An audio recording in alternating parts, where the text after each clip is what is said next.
Hello, আসসালামু আলাইকুম। নতুন আরেকটি পর্বে আপনাদের সবাইকে স্বাগতম। কী অবস্থা সবার, কেমন আছেন? তো আজকে আমি আপনাদেরকে দেখাবো খুবই সহজ উপায়ে কিভাবে আমরা ঘরে পাস্তা তৈরি করতে পারি। পাস্তা আমরা সবাই তৈরি করতে পারি কম বেশি, এবং বিভিন্নভাবেই তৈরি করা যায়। অনেক কিছু উপকরণ মিশিয়েও পাস্তা তৈরি করা যায়, কিন্তু খুবই সহজে অল্প কয়েকটি উপাদান দিয়ে কিভাবে ঘরে ম্যাকারনি তৈরি করা যায় বা পাস্তা যেটাই বলেন, এই প্রক্রিয়াটাই আমি আপনাদেরকে আজকে দেখাবো। তো চলুন দেখে নেওয়া যাক রেসিপিটি। এখানে আমি পাস্তা তৈরি করতে বাজারে যে ম্যাকারনি পাওয়া যায় ওই ম্যাকারনিটি নিয়েছি। আপনারা চাইলে যে কোনো আকৃতির ম্যাকারনি নিতে পারেন। তো আমি এটাকে সিদ্ধ করার জন্য প্রথমে হাঁড়িতে পানি বসিয়ে দিয়েছিলাম, এবং পানিটা ফুটে ওঠার পরেই আমি ম্যাকারনিগুলো দিয়ে দিচ্ছি। পানি খুবই টকবকা করে ফুটে উঠলে তখনই ম্যাকারনিগুলো দেওয়ার চেষ্টা করবেন, এবং দেওয়ার সাথে সাথে একটু নেড়ে চেড়ে দিব, যাতে ম্যাকারনিগুলো হাঁড়ির নিচে দলা পেকে না যায়। তো আস্তে আস্তে ম্যাকারনিগুলো সিদ্ধ হতে থাক। এতে আমি একটু লবণ দিয়ে নিয়েছি, এতে ম্যাকারনির ভিতরে লবণটা খুব সুন্দর করে ঢুকে যায়। এই তো আমার ম্যাকারনিটা সিদ্ধ হচ্ছে।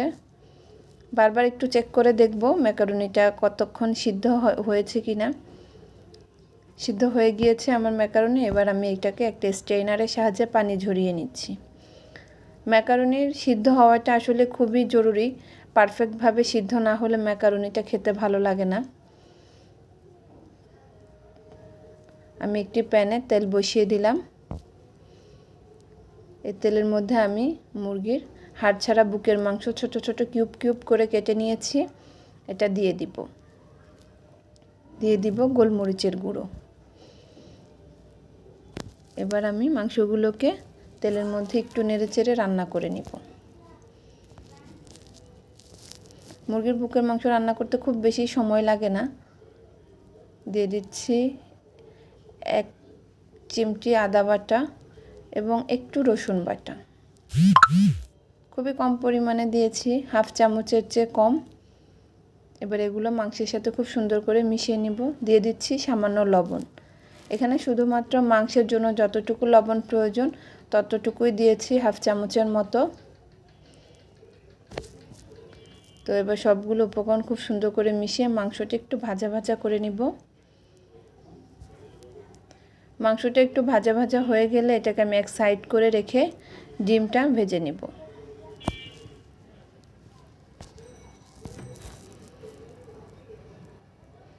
মুরগির বুকের মাংস সিদ্ধ হতে খুব বেশি সময় লাগে না।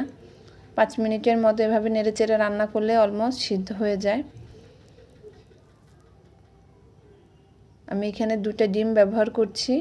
মাংসগুলোকে এক সাইড করে রেখে ডিম দুটো প্যানে দিয়ে দিব।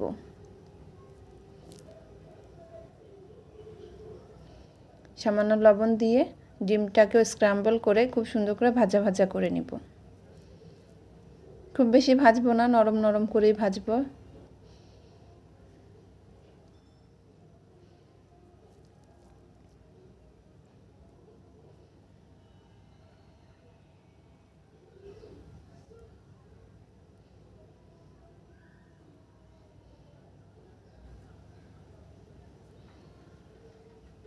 আপনারা চাইলে মাংস এবং ডিম আলাদা করেও ভাজতে পারেন।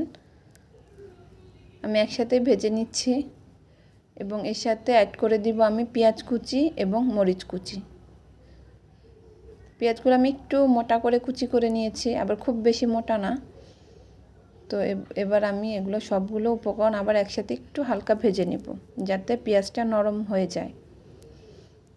পেঁয়াজটা নরম হওয়া পর্যন্ত আমি ভেজে নেব, খুব বেশি নরম হওয়ার দরকার নেই।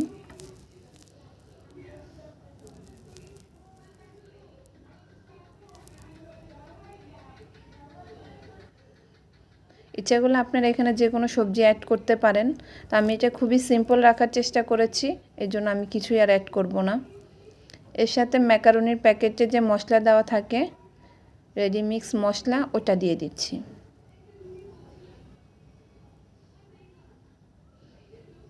মশলাটাকেও খুব সুন্দর করে ডিম এবং মাংসের সাথে মিশিয়ে নিব। এবার আমি সিদ্ধ করে রাখা ম্যাকারনিগুলো দিয়ে দিচ্ছি। এবার খুবই আলতো হাতে নেড়েচেড়ে নিব। এই সময় চুলার জাল কমিয়ে রেখে ভাজার চেষ্টা করছি, না হলে নিচে থেকে লেগে যেতে পারে। আমি তেল খুবই কম ব্যবহার করছি।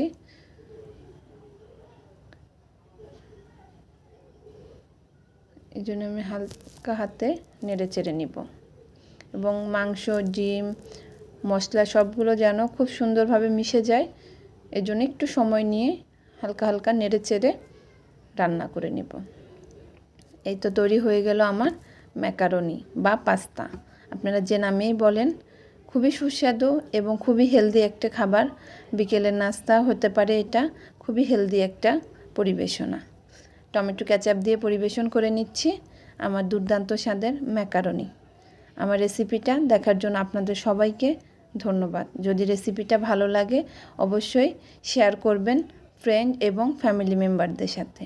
ধন্যবাদ সবাইকে।